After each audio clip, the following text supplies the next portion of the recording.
Salam Sobat Ministry Channel, apa kabar? Semoga dalam keadaan baik-baik saja. Hari ini kita akan mendengarkan kesaksian seorang mantan dukun yang mengalahkan 4 orang pendeta. Bagaimana kesaksiannya? Mari kita dengarkan. Jangan lupa like, komen, dan subscribe. Tuhan Yesus memberkati. Salam.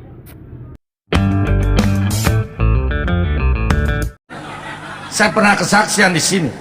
Saudara, kesaksian saya ini bukan saya mau menyombongkan diri, bukan, tapi saya mau mengajak semua saudara yang ada di sini. Mari kita jadi orang Kristen, jangan setengah-setengah. Jadi orang Kristen jangan main-main lagi, dan jadi orang Kristen jangan kompromi kembali dengan dunia. Sebab bukan orang Kristen yang rajin ke gereja yang masuk surga, bukan. Bukan orang Kristen yang rajin baca Alkitab yang masuk surga, bukan. Dan bukan juga orang Kristen yang rajin berdoa yang masuk surga, bukan. Tapi orang Kristen yang hidup baru, lahir kembali bersama Tuhan Yesus Kristus dan taat kepada seluruh firman, itu yang masuk surga. Banyak orang Kristen hanya taat sebagian firman. Firman dia pilih-pilih, yang enak dia mau lakukan, yang tidak enak dia tidak mau melakukan. Neraka tempatnya. Jangan kita mengira menerima Tuhan Yesus lalu dibaptis lalu pasti masuk surga. Tidak. Kalau baru menerima Tuhan Yesus dibaptis belum tentu masuk surga. Tapi kalau menerima Tuhan Yesus dibaptis dan taat kepada seluruh firman, itu yang masuk surga. Saya bekas pemimpin kelenteng, saya bekas tukang kuamia atau peramal, saya bekas dukun atau paranormal. 25 tahun saya mengkhianati Yesus Kristus. Tapi kasih Yesus sungguh besar. 13 tahun yang lalu saya diselamatkan kembali. Sekarang saya menjadi pelayan Tuhan. Masih kecil saya Kristen turunan, Kristen GKI di Jakarta. Bahkan waktu itu GKI belum ada, yang ada Tionghoa Kitu Kohwe. GKI-nya zaman dulu. Papa saya majelis dari gereja itu di Tanah Abang. Sebagai anak majelis saya masih kecil dibawa ke gereja, diserahkan kepada Tuhan. Dewasa di CD, nikah diberkati di gereja. Menurut syarat gereja lengkap, tapi sayang sekali iman Kristen orang dulu dengan iman Kristen orang sekarang jauh bedanya.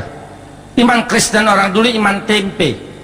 Kenapa saya berani katakan iman tempe? Karena orang dulu ke gereja jarang bawa Alkitab. Separuh dari jumlah jemaat yang bawa Alkitab saya angkat jempol, termasuk saya. Saya waktu itu punya Alkitab, tetapi tidak pernah dibawa ke gereja. Jangankan baca di rumah, nggak pernah. Apalagi melakukan firman, tidak pernah. Saya waktu itu ke gereja hanya sebagai kebiasaan, hanya sebagai rutinitas, bukan kerinduan mau menyembah, memuji, memuliakan Tuhan. Barang siapa di dalam hidupnya tidak melakukan firman setiap hari, jangan harap ada kuasa atau ada kekuatan dalam tubuhnya. Sebab firman ini hidup, saudara. Dia merupakan benteng, merupakan perisai buat kita dari serangan setan. Yang tidak melakukan firman setiap hari diserang setan rubuh sekalipun pendeta. Nanti saya buktikan satu persatu. Waktu itu tahun 64, umur saya 24 tahun. Karena saya tidak mempunyai iman, saya keluar dari gereja, saya keluar dari Tuhan Yesus Kristus. Saya jatuh oleh propaganda setan. Saya belajar ilmu berkelahi, ilmu kebal di Baduy 9 tahun. Sampai tahun 73. Tahun 73 datang roh. Roh itu bisa berbicara melalui hati saya. Roh itu mengaku Raden Surya Kencana. Orang bekas kelenteng pasti tahu, karena kelenteng di Jakarta pada umumnya ada keramat Raden Surya Kencana, pusatnya di Ciliungsi. Saya mau diangkat sebagai muridnya. Saya diajarkan ilmu menolong orang sakit dan ilmu meramal. Dulu saya pintar meramal, saudara, tetapi sekarang saya tidak gunakan lagi, berdosa. Dulu misalnya sekali saya lihat orang laki itu, saya tahu dia punya istri berapa.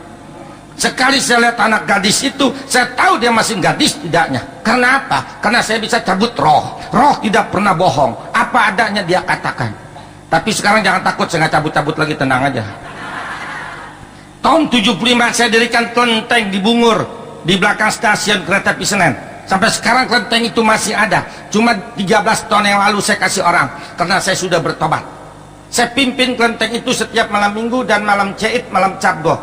Banyak sekali pengunjung kelenteng saya, terutama pengunjung kelenteng saya orang-orang yang sakit, sakit yang disantet, yang diguna-guna, yang lumpuh, yang gila, yang busung, yang buta, yang berat jodoh, yang bangkrut, dan sebagainya. Kesian saudara, orang dunia diserang setan kalah, sebab kuasa orang dunia kalah dengan kuasa setan. Tapi kuasa orang Kristen yang penuh Roh Kudus lebih berkuasa daripada setan yang manapun juga. Nanti saya buktikan satu persatu. Saudara, setan memang sakti, setan memang punsu, benar. Karena apa? Karena setan dulunya malaikat di surga. Di surga ada 3 penghulu malaikat. Ya, kalau dalam dunia menteri dia tuh.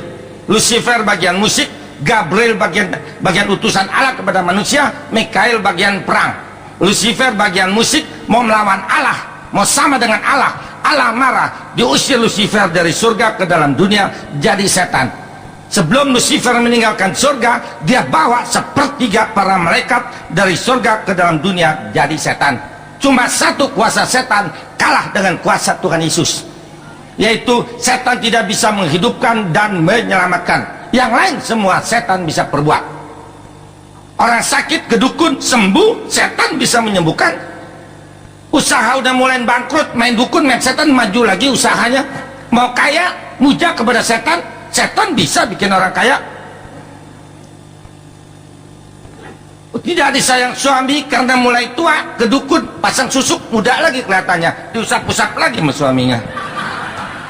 Tapi ingat, di dalam setan tidak ada kasih. Setan kelihatannya menolong, dia bukan menolong. Sebab di balik pertolongan setan selalu pakai tumbal, yaitu rongrongan hidup. Setan itu rentenir. Lain dengan Bapa kita Tuhan Yesus, Tuhan menolong dengan cinta kasihnya tanpa tumbal-tumbalan. Kalau setan itu pakai tumbal, salah satu tumbal setan, saudara sering melihat di dalam mobil baby van, mobil orang kaya, dalamnya ada anak kecil yang mangap aja ileran. Itu anak idiot, anak tumbal. Anak idiot tidak ada di dalam rumah orang miskin. Anak idiot tidak ada di dalam kampung. Adanya di tempat rumah orang kaya yang bapaknya, kakeknya, nenek moyangnya minta kaya dari setan, tapi anaknya, cucunya, turunannya cacat seumur hidup, nggak bisa sembuh. Saudara, yang saya mau saksikan yang di luar ya, yang di sini semua asli. Kalau nggak digituin kesinggung. Orang Kristen gede ambek aja digedein, iman digedein. Alkitab mengatakan Nabi ada yang asli, ada yang palsu, benar. Pendeta juga ada yang asli, ada yang palsu. Jemaat jangan dibilang lagi banyak yang palsu. Saudara mau tahu yang datang ke kelenteng saya? Bukan orang Tepekong saja, bukan orang Islam saja datang ke kelenteng saya, tapi banyak orang Kristen datang ke kelenteng saya. Menyedihkan dan memalukan sekali. Pada waktu pencobaan datang dalam kehidupan orang Kristen itu, misalnya anaknya sakit nggak sembuh-sembuh, suaminya udah mulai bindal, anak gadisnya sudah mulai berat jodoh, bukan dia datang dikasih Tuhan Yesus yang penuh kasih, penuh kuasa, mohon pertolongan, tetapi dia lari ke dukun, dia lari ke tukang ramal. Semua dukun, semua peramal dari setan. Bahkan yang lebih sedih lagi, ada 2 majelis gereja pasien saya di kelenteng. Majelis gereja, tadinya saya nggak tahu dia majelis, dia sendiri yang bilang, Pak Tio jangan kasih tahu siapa-siapa, saya majelis gereja. Anak majelis itu gila diguna-guna, saya tolongin sembuh. Saudara, jangan contoh model majelis begini ya. Maaf yang kesinggung berarti melakukan. Saudara, orang Kristen banyak yang baik loh, benar. Cuma salah saya waktu itu. Saya waktu itu Kristen tapi tidak pernah baca Alkitab. Saya nggak tahu di dalam Alkitab itu ada ayat Yohanes 14 ayat 6, Tuhan berfirman, akulah jalan, hidup dan kebenaran, tidak ada seorang pun bisa sampai ke rumah Bapakku kalau tidak melalui aku. Saya nggak tahu ada ayat itu karena saya nggak pernah baca Alkitab. Pendeta datang ke rumah saya di Pulau Gebang, pendeta dikasih tahu oleh jemaatnya, tolong sadarkan itu Pak Tio, dia dukun tapi Kristen, Kristen tapi dukun. Itulah saya. Tujuan pendeta dan orang Kristen baik loh, membawa saya kembali dari jalan setan ke jalan Tuhan. Tapi pendeta tidak berani datang sendiri ke rumah saya, dia datang bertiga, berlima dengan majelisnya. Yang bikin saya marah, pendeta ini ngomongnya begini, Pak Tio mau tahu nggak apa? Saya tanya. Semua orang dalam dunia, kata pendeta itu, kalau mau ke sorga harus melalui Tuhan Yesus, kalau nggak bisa. Saya marah loh waktu itu karena saya nggak tahu. Saya tuding itu pendeta, hei pendeta ngomong jangan sembarangan. Memangnya golongan orang Kristen aja yang punya sorga? Karena saya nggak tahu saya ngomong begitu. Dan karena saya marah, saya comot roh pendeta dan majelis 5-5-nya, rohnya saya comot. Waktu itu saya bisa menyomot roh. Di satu bidang saya nolong orang sakit di kelenteng, ratusan sembuh. Saya kalau nolong orang sakit, saya potong lidah saya dengan golok, keluar darah, saya sembuh. Setan bisa menyembuhkan. Tapi di sisi lain, saya sombong sekali. Saya waktu itu kalau kesinggung sama seseorang, saya comot roknya, saya masukin ke botol, saya ganggang di atas kompor yang lagi nyala. Detik itu juga yang punya roh kepanasan gila, telanjang bulat lari di jalanan, semudah membalikan tangan. Ini pendeta karena bikin saya marah, saya comot roknya lima-limanya, saya ancam, lu jangan lama-lama depan gua sebel sama lu, entar lu mabok lu. Saya lepas. Nggak ada 5 menit, ini pendeta dengan majelis muter gini nih. Saya bikin godek. Waktu itu saya kejam dan saya sombong sekali. Saya usir lu pendeta, pulang lu semua.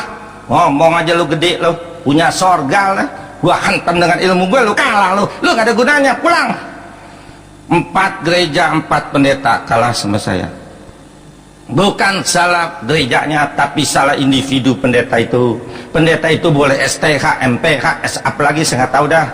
Dia boleh hafal ini Alkitab, tetapi dia tidak taat kepada firman. Iman tanpa taat nggak laku di mata Tuhan. Mungkin pendeta yang kalah sama saya.